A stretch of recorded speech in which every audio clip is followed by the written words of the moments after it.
samani. Yes, Makame Mnyambalawa. Naomba asogee pale mbele. Na kwa upande wa Kenya, mkataba huu utasainiwa na mkuu wa mawaziri na waziri wa mambo ya nje ya Kenya na diaspora, ambaye ni Mheshimiwa Daktari Musalia Mudavadi. Karibu sana.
Washangilie.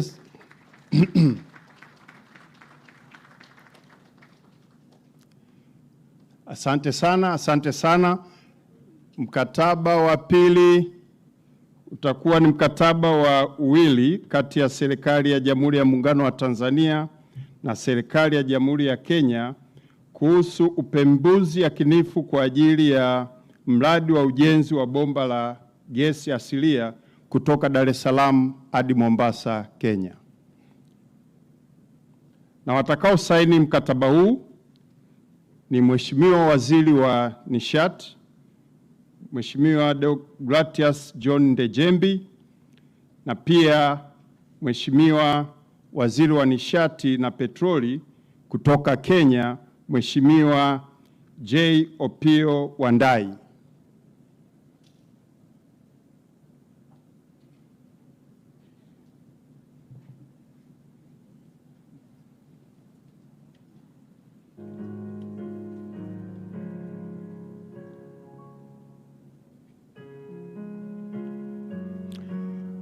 Wakati wakiendelea kusign, naomba nitaje mkataba utakaofuata ili tuwe tunajiandaa. Muda wetu umekwenda, tukimbizane na ratiba.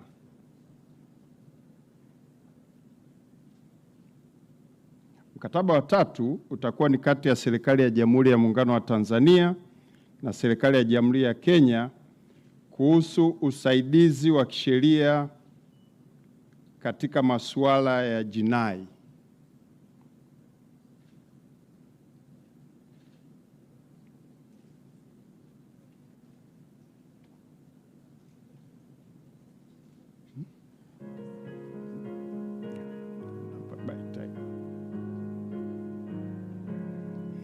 Mkataba huu utasainiwa na Mheshimiwa Balozi Mahamud Thabit Kombo, Waziri wa Mambo ya Nje na Ushirikiano wa Afrika Mashariki na Kati, na kwa upande wa Jamhuri ya Kenya utasainiwa na Mwanasheria Mkuu wa Kenya Mheshimiwa Dorcas A. Aduo.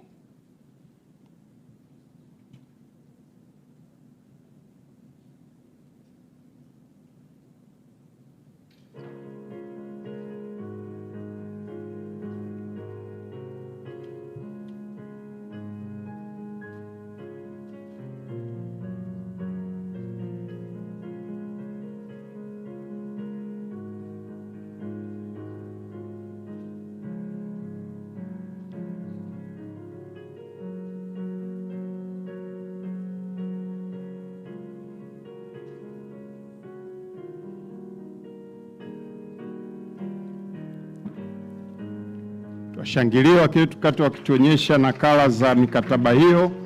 Wakati huo, waheshimiwa Waziri wa Mambo ya Nje na Mwanasheria Mkuu wa Serikali wa Kenya, tusogee eneo la kusaini mkataba unaofuata. Asante sana.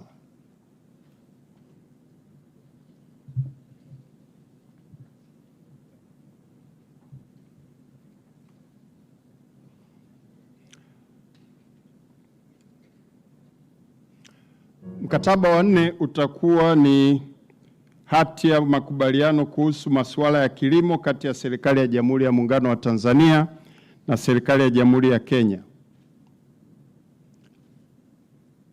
Mkataba huu utasainiwa na Mheshimiwa Daniel Chongolo, Waziri wa Kilimo wa Jamhuri ya Muungano wa Tanzania, na kwa upande wa Jamhuri ya Kenya utasainiwa na Seneta Mutahi Kagwe, Waziri wa Kilimo na Mifugo.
Piga makofi wakati wakikabidhiana kwa ajili ya picha.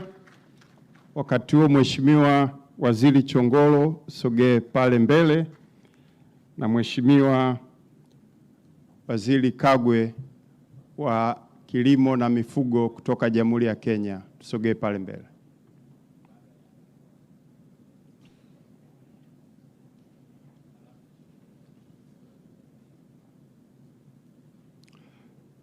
Mkataba wa 5 utakuwa ni mkataba kuhusu utambuzi wa vyeti vya mabaharia kati ya serikali ya Jamhuri ya Muungano wa Tanzania na serikali ya Jamhuri ya Kenya.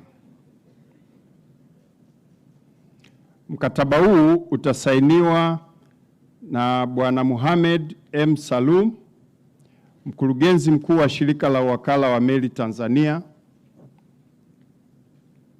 na kwa upande wa Kenya, mamlaka ya udhibiti wa usafiri wa majini nchini Kenya itasainiwa na CPA Omae Nyarandi ambaye ndio mkurugenzi mkuu.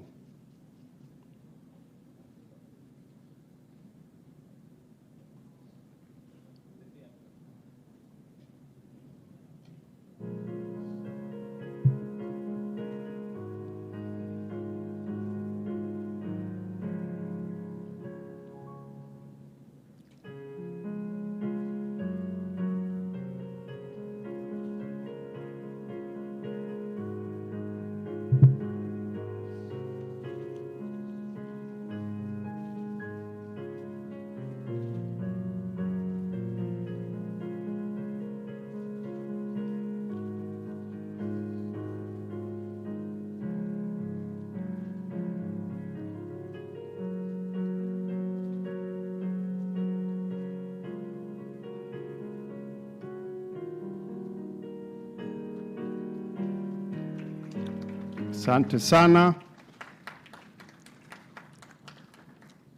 Namwomba Bwana Omar, mkurugenzi TASAC, tusogee mbele, na CPA Omae Nyalandi kwa upande wa Jamhuri ya Kenya. Na nyinyi mtabakia hapo kusaini mkataba utakaofuata wa 7, samahani.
Asante. Wakati wakimalizia, bakieni hapo. Wakati wakimalizia kupiga picha hiyo, sasa watasaini hati ya makubaliano kuhusu kuimarisha ushirikiano na usimamizi wa sekta ya usafiri wa njia ya maji kati ya serikali ya Jamhuri ya Muungano wa Tanzania na serikali ya Jamhuri ya Kenya.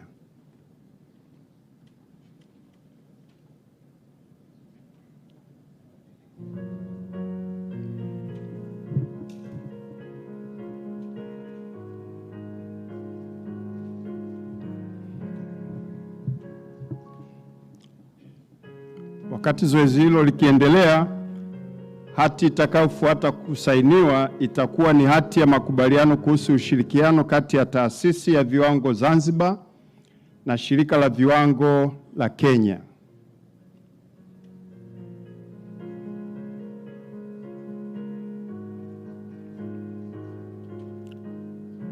Hati hiyo itasainiwa na Bwana Yusuf M. Nassor, mkurugenzi mkuu wa Taasisi ya Viwango Zanzibar, na mwenzake Bi Esther Ngali, mkurugenzi mkuu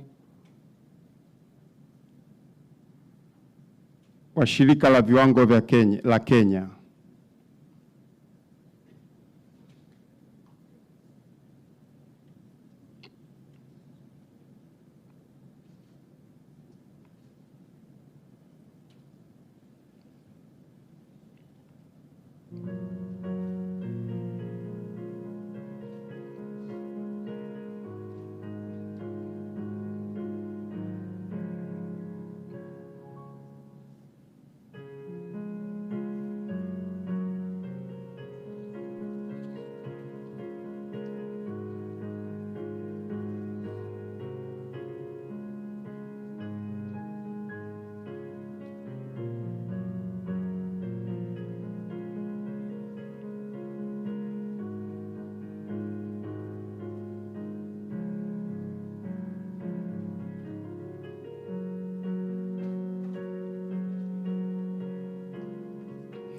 Asante sana. Naomba Bwana Yusuf na Bi Esther Ngali tusogee mbele.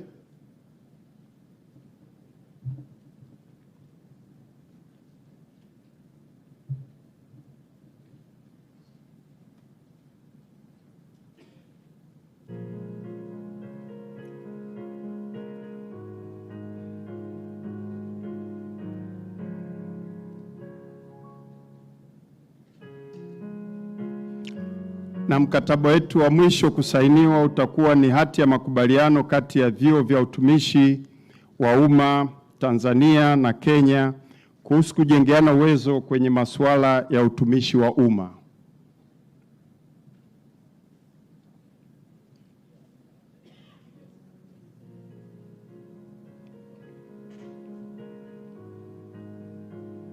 Hati hii itasainiwa na Daktari Ernest Francis Mabonesho ambaye ni mkuu wa chuo na mkurugenzi mkuu wa TPSC, na kwa upande wa Kenya itasainiwa, Jamhuri ya Kenya itasainiwa na Profesa Nura Mohamed, mkurugenzi mkuu wa taasisi ya mafunzo ya utumishi wa umma kule Jamhuri ya Kenya.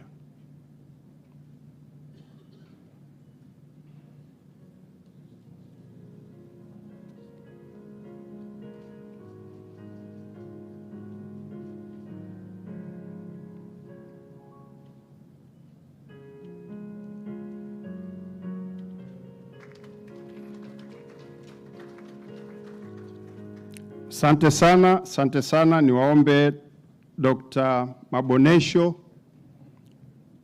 na Profesa Mohamed tusogee mbele.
Tuwapigie makofi wakiwa wanamalizia zoezi la kusaini mikataba 8 ambayo ni ishara ya ushirikiano wa nchi zetu mbili unavyozidi kuimarika. Waheshimiwa marais, sasa tunaelekea kwenye press conference. Na kwa sababu muda umekwenda, naomba mniruhusu nitambue ile protocol ndio tumetoa mwanzoni, na moja kwa moja sasa nimkaribishe Mheshimiwa Daktari Samia Suluhu Hassan, Rais wa Jamhuri ya Muungano wa Tanzania, azungumze na waandishi wa habari, na baada ya hapo atamkaribisha Rais William Samoei Ruto, Rais wa Jamhuri ya Kenya, naye kuzungumza na wanahabari. Karibu sana Mheshimiwa Rais. Nakushukuru sana. Mheshimiwa Dr. William Samoei Ruto, Rais wa Jamhuri ya Kenya, waheshimiwa mawaziri kutoka Tanzania na Kenya, ndugu wanahabari, mabibi na mabwana. Ndugu wanahabari, jana tulikuwa hapa kumpokea mgeni wetu ambaye pia ni jirani yetu, Mheshimiwa Paul Kagame, na leo tena tumepata baraka ya kumpokea jirani wa karibu zaidi na ndugu yetu karibu zaidi, Mheshimiwa William Samoei Ruto, Rais wa Jamhuri ya Kenya. Rais wa Kenya mara nyingi amekuwa akija Tanzania, lakini akija kwa shughuli mbalimbali, lakini leo amekuja kwa ziara rasmi ya kiserikali. Na katika ziara hii tumefanya mazungumzo muda mfupi uliopita. Tumefanya mazungumzo kuangalia maendeleo ya nchi zetu, lakini pia tumezungumza kidogo masuala ya siasa na masuala ya usalama na ulinzi wa nchi zetu. Kwa hiyo tunapozungumza mambo ya kiuchumi, tumezungumza pia masuala ya ustawi wa jamii za Kenya na Tanzania. Lakini kama mjuavyo, dunia ya sasa, ushirikiano kati ya mataifa umejikita zaidi kwenye mambo ya kiuchumi. Kwa hiyo tulijielekeza sana kwenye mambo ya kukuza biashara, lakini pia mambo ya kukuza uwekezaji katika nchi zetu. Na katika hilo tulikubaliana kuondosha vikwazo vyote visivyo vya kikodi ambavyo tukipunguza vinaongezeka, tukipunguza vinaongezeka. Sasa tumewapa watendaji wetu muda mwisho wa mwezi huu wa Mei wawe wamemaliza vikwazo vya kikodi.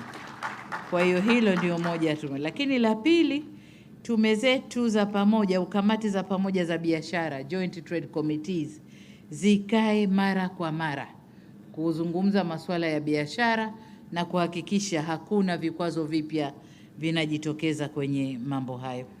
Tumezungumza mambo ya nishati, na kama mnavyoona kumewekwa saini mikataba 8, kati yao mkataba wa nishati, na hii ni kujenga njia za kuunganisha kuziana umeme baina ya nchi zetu mbili. Tumekamilisha njia moja, tunakwenda kujenga njia ya pili, na ndio hichi tulichosaini leo hapa. Vile vile tumesaini ujenzi wa bomba la gesi utakaotoka Tanzania Dar es Salaam kuelekea Mombasa, Kenya. Hayo nayo tumezungumza, tumekubaliana, na kama mlivyoshuhudia tumesaini maelewano hapa. Jambo la tatu ni kwa upande wa uchukuzi na miundombinu. Mmeshuhudia uwekaji wa saini kule Kenya, wasema kuweka dole, si ndio? Kuweka kidole, sijui kuweka dole, kidole. Tumeweka saini makubaliano kwenye nyanja mbili. Moja kwenye reli, tunakwenda kuunganisha reli kutoka bandari ya Tanga, tunakwenda mpaka Kilimanjaro. Kilimanjaro tunapita Taveta, reli inaunganika na Kenya. Lakini kwenye hilo Rais Ruto amesema kuna kipande kingine ambacho nacho lazima tukifanyie kazi, takachokwenda kuunga kutoka Kenya kuingia kwenye SGR kule Singida.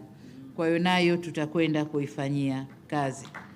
Lakini vile vile kuunganisha usafiri ndani ya maji katika maziwa yetu, na hasa ziwa Victoria ambalo linaunganisha biashara Kenya na Tanzania, lakini pia Uganda. Kwenye sekta ya ulinzi tumezungumza nako, na kuna mambo tumekubaliana. Kuna mambo mengi sasa hivi yana crop up, mambo ya ugaidi, kupambana na madawa ya kulevya, uhamiaji haramu. Kwa tumezungumza kufanya vizuri kwenye mipaka yetu, kuongeza ulinzi watu wa uhamiaji, kuongeza umakini kwenye mipaka yetu, ili watu waovu wasiwe wanavuka kufanya uovu upande wowote ule kati ya nchi zetu mbili. Tumezungumza sekta ya anga, tunafanya vizuri, tumepongezana na tumesema tuongeze huduma upande wa sekta ya anga.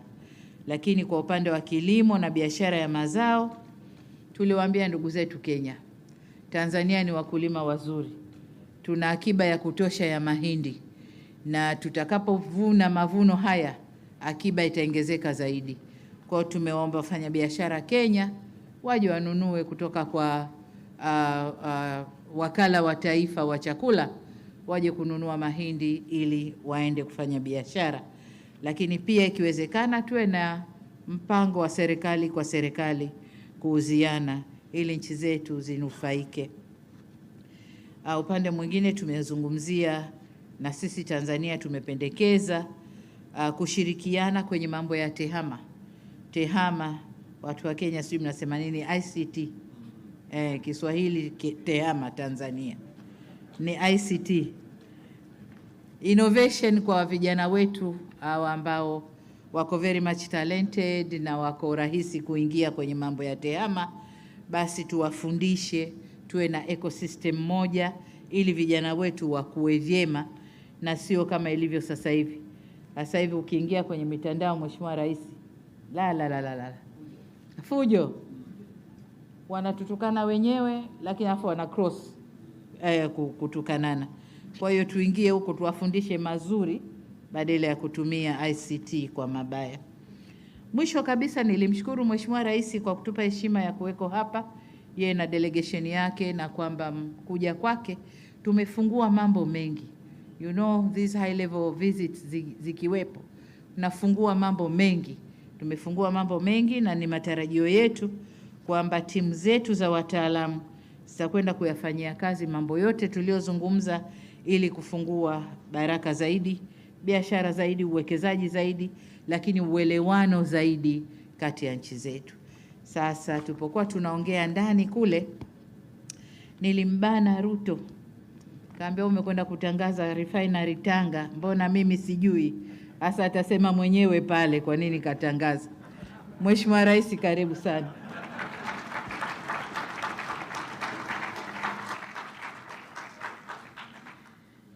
Your Excellency, Samia Suluhu Hassan, President of the United Republic of Tanzania, Honorable Ministers, Cabinet Secretaries, Ambassadors, High Commissioners, ladies and gentlemen, wanahabari hamjambo. I extend my deepest gratitude to Her Excellency, President Samia Suluhu Hassan, and to the people and government of the United Republic of Tanzania for the exceptional, warm, and glorious hospitality extended to me and my delegation since arriving in this beautiful city of Dar es Salaam. This visit reflects the deep-rooted and enduring friendship that binds our two nations, a relationship that transcends political ties and is enriched by vibrant people-to-people connection, shared heritage, and a common destiny. President Samia Suluhu and I have held productive and candid bilateral discussions during which we undertook a comprehensive review of our relations and reaffirmed our shared resolve to strengthen our strategic partnership for the benefit of the people of Tanzania and Kenya. The United Republic of Tanzania has been and continues to be a vital partner of Kenya. Our relationship is grounded in a shared history shaped by our founding fathers, who championed Pan-Africanism and envisioned a continent that is politically united, economically integrated, and self-reliant. Guided by this vision, they laid the foundation for the East African community as a vehicle for regional integration, an idea that was bold and ahead of its time then.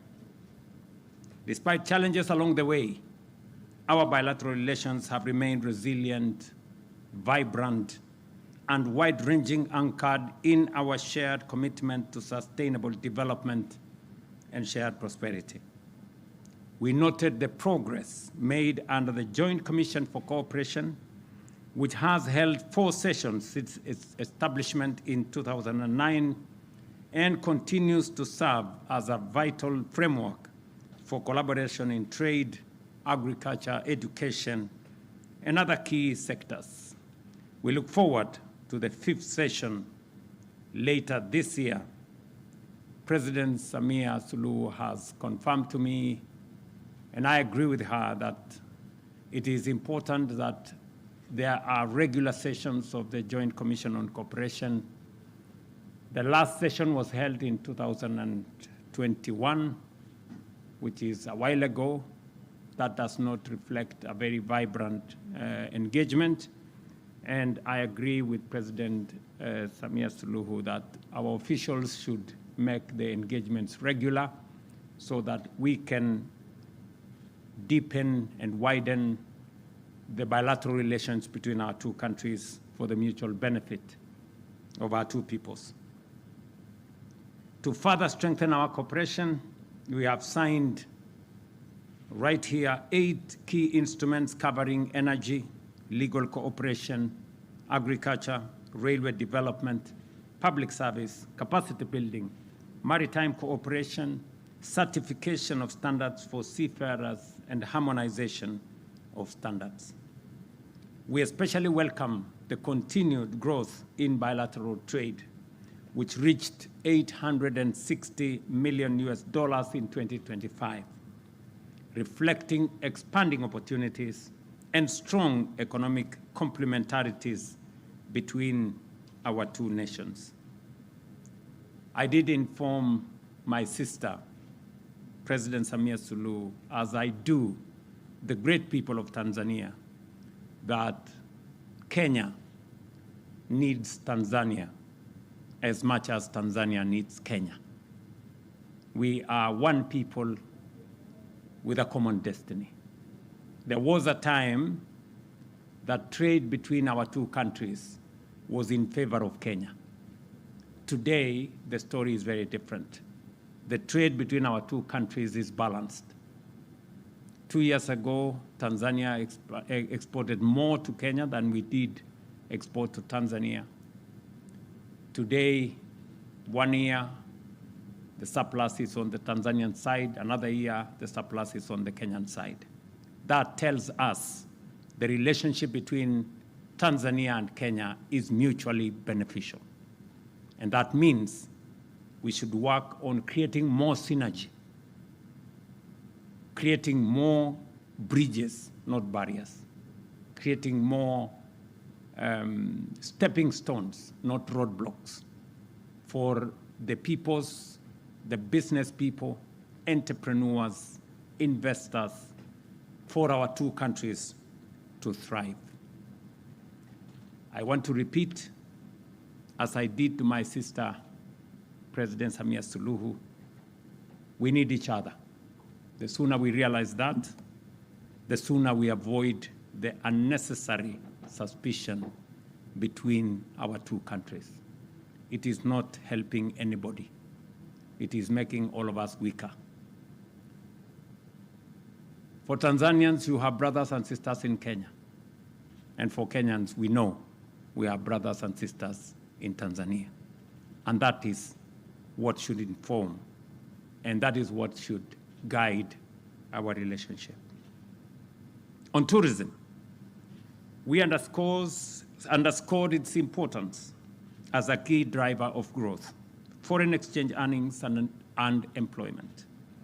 We agreed to accelerate efforts to unlock its full potential and deepen the people-to-people relationship and connection. In my delegation, I have governors from our border counties, from Taita Taveta to Kajiado to Narok, signifying the people-to-people connection that already exists across our borders. In energy sector, we reaffirmed the critical role of reliable, affordable, and clean energy in driving industrialization, improving livelihoods, and strengthening regional competitiveness, and committed to deepen cooperation in this field. As was said, we have already completed the construction and already is working between Kenya and Tanzania, joining Isinya and the border of Namanga on this side. That is already delivering energy from Kenya and from Ethiopia. We are working on another line that we signed here today, connecting Kenya in Kilgoris and to the Tanzania side, which will again enhance energy delivery on both sides of the border. Again, to power our industrialization and our progress. We commend the progress made on the Malindi, Kilifi, Mombasa, Lunga Lunga, and on the Tanzanian side, the road connecting Lunga Lunga to Pangani, to Tanga, to Bagamoyo, and finally to Dar es Salaam that we are jointly engaged in with the Africa Development Bank. And I have agreed with my sister, President Samia, that we will find time to go and inspect the development on that corridor, as it will enhance the trade, the investment, and the people-to-people connection, especially on the coastal corridor. We also reaffirmed our commitment to revive the Voi-Mwatate Taveta railway line. I informed my sister that last month I went to start the construction of that road that has been dysfunctional for the last 20 years. Last month, and by April next year, we will have connected Voi to Taita Taveta, and I have the confirmation of my sister that you will complete the line to Taveta from the Tanzanian side ahead of time.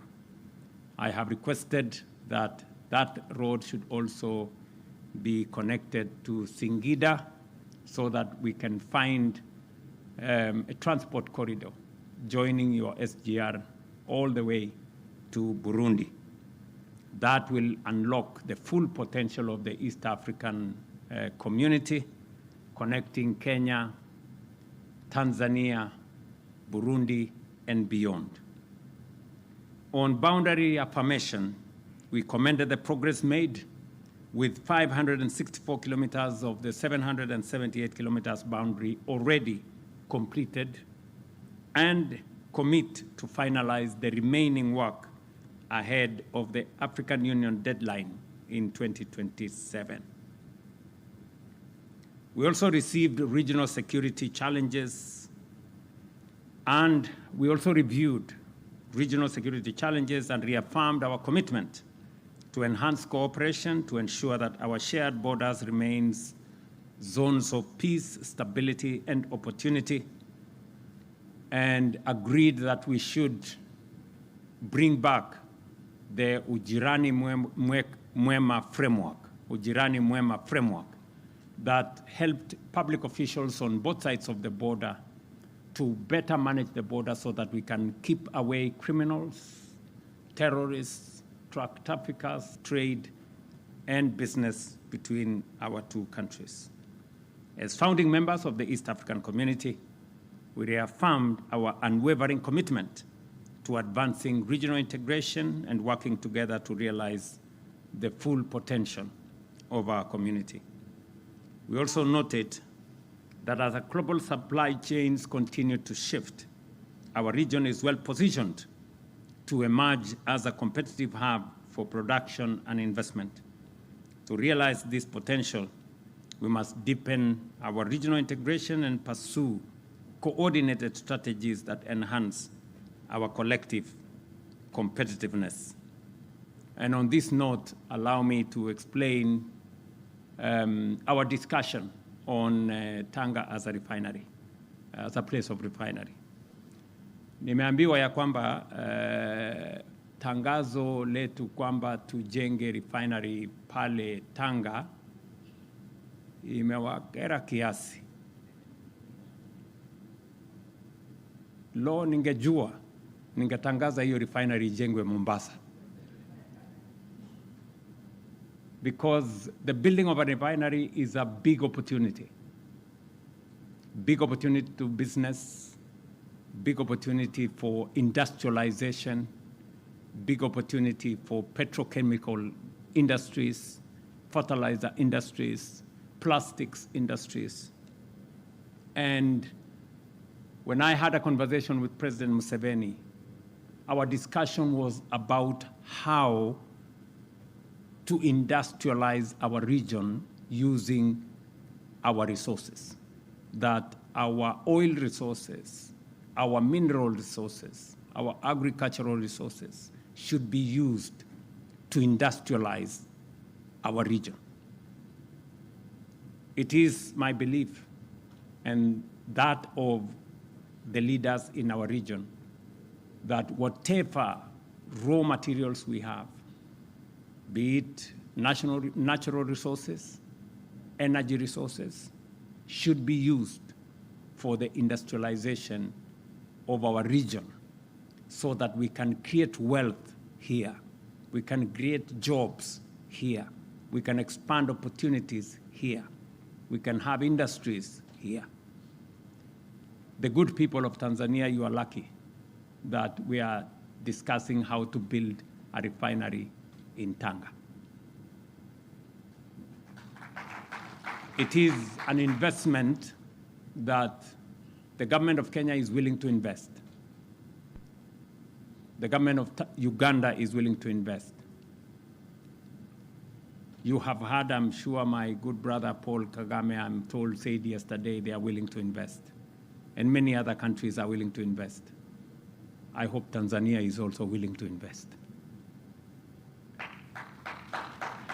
You know, because this will be an opportunity for all of us to create a big ecosystem of business opportunity and industry right here in Tanga.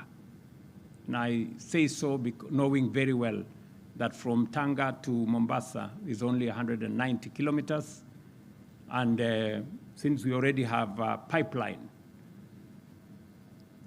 of refined products from Mombasa, we will then use all our assets appropriately. We will use the crude pipeline that is coming from Uganda to transport the crude, refine it in Tanga, take it to Mombasa, transport it back to our region, and do big-time business together, both as countries and as the business community.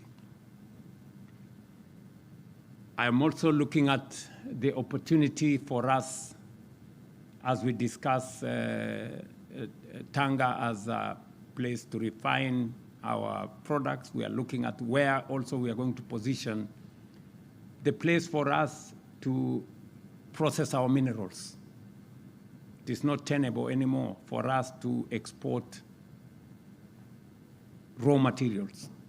As a region, we must make it deliberate and intentional, not to export value, not to export jobs, not to export opportunity, but appropriate it right here. And that is the future of our development. We have been informed by the private sector that the longer we continue exporting raw materials, we are exporting jobs, we are exporting opportunity, we are exporting wealth, and in exchange, importing inflation, which is not what we should be doing. And so I have discussed with my good sister that Tanzania is going to lead the way to make sure that we use the resources that we have,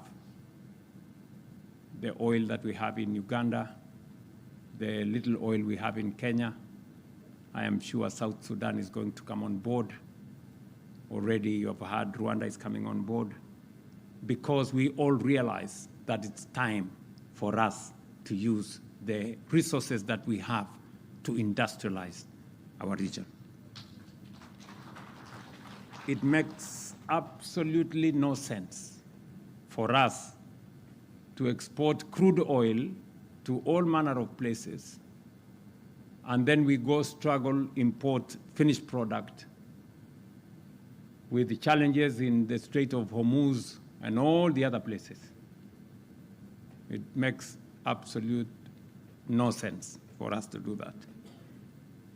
Ladies and gentlemen, on the international cooperation, we reaffirmed our commitment to a rules-based multilateral system and to the principle of international law.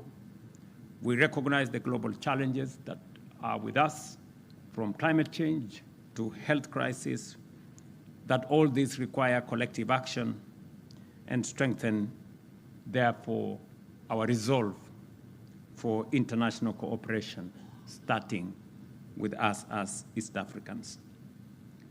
As I conclude, once again, I want to thank my sister, President Samia Suluhu, for the gracious invitation and for the warm reception extended to us, as I congratulate her and the people of Tanzania for the just concluded elections and the manner in which you have taken the challenge and provided leadership.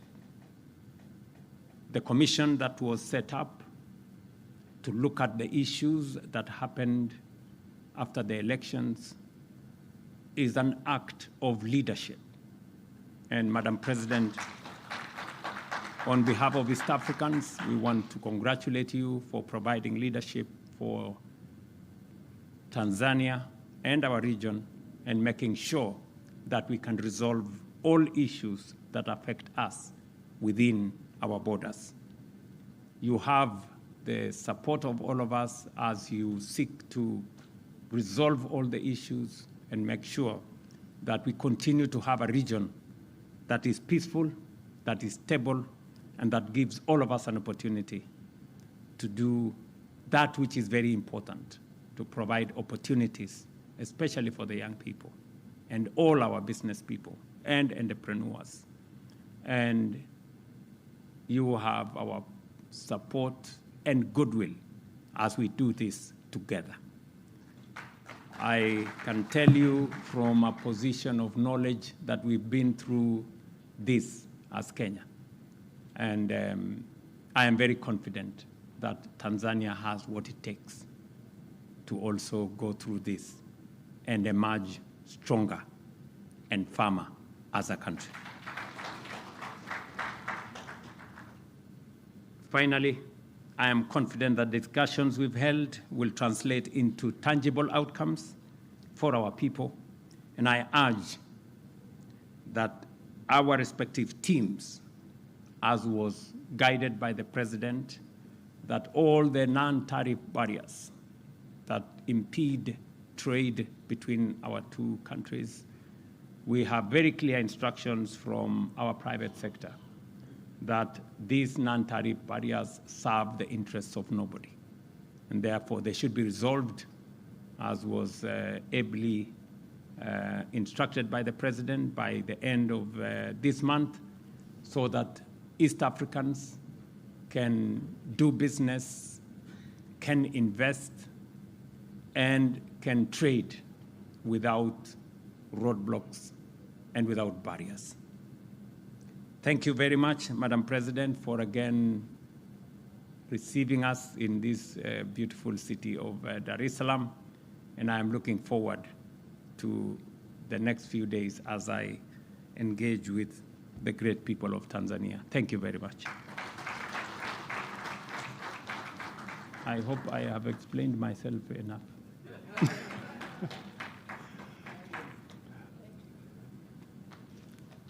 Asanteni sana viongozi wetu marais kwa kuvumilia na kushuhudia utiaji wa saini wa mikataba 8, lakini pia kwa kutoa maono na mwelekeo wa namna tunaweza kuimarisha na kuendeleza ushirikiano wa nchi zetu mbili. Ndugu waandishi wa habari, sasa tumefikia mwisho wa press conference yetu, na kwa heshima na taadhima sasa na kuomba Mheshimiwa Rais Dr. Samia umuongoze mwenyeji wako Mheshimiwa Rais Ruto kuelekea kwenye chakula ambacho umemwandalia kwa heshima yake. Asanteni sana.